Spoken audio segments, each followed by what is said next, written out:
Et donc, ça a été vraiment un handicap, le fait qu'il n'y ait pas eu d'hydrothérapie avant. Et avec ma couleur et tout de suite, ça faisait secte. D'accord. Voilà, ça a été un handicap majeur. Et vraiment, des coups venaient un peu de partout. D'accord. Et qu'est-ce qui t'a permis de dépasser cet handicap? Alors, ce qui m'a permis, c'est parce que l'hydrothérapie, c'est la partie, on l'appelle comme ça ici, mais en Afrique, on fait beaucoup de lavements. Quand quelqu'un est malade, on lui dit, ben, écoute, nettoie d'abord ton ventre et on verra. Et c'est une pratique qui est encore courante. Un enfant a de la fièvre, on va lui faire un petit lavement parce qu'il se rend compte que tout ce qui est dans le ventre, c'est souvent ce qui rend malade.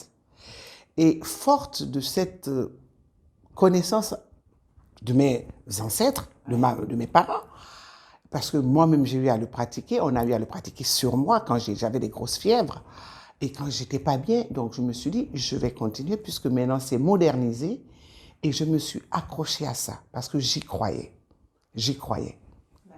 et je suis arrivée et voilà. D'accord. Est-ce que, de ton expérience, quels conseils tu peux donner aujourd'hui aux femmes qui sont en train encore de chercher leur place ou qui rencontrent des difficultés? Alors déjà, d'aimer ce qu'on fait. Hmm. Il faut vraiment aimer et y croire. Il faut y croire.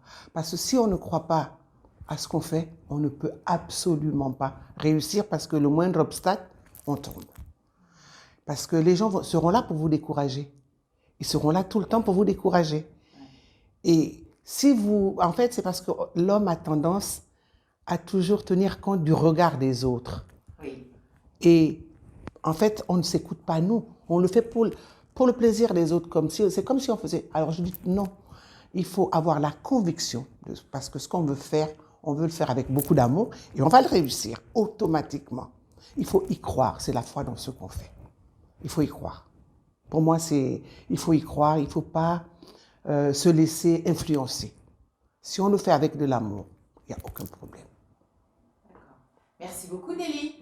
Voilà, Karima. À bientôt. À bientôt.